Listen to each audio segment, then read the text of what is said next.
চাইল না। ওয়াজি হওয়ার পরে যদি কুরবানি না করেন তাহলে রাসূল বলেছেন সে যেন মাঠে না আসে।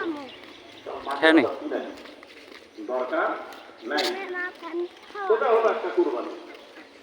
আর দ্বিতীয় আয়াত তেলাওয়াত করলাম, হে রাসূল আপনি বলেন, বল হে রাসূল আপনি বলেন, ইন্না সালাতি ওয়া নুসুকি ওয়া মাহইয়ায়া ওয়া মামাতি লিল্লাহি রাব্বিল আলামিন।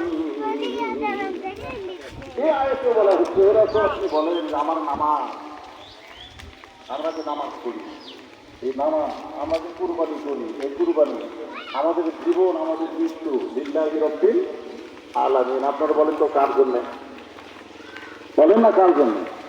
তাহলে আমরা যে নামাজ পড়ি এই নামাজটাকে আমাদের জন্য পড়ি না আল্লাহর জন্য পড়ি? কি কথা, আমরা পড়ি নামাজ আর হয়ে যায় আল্লাহর জন্য।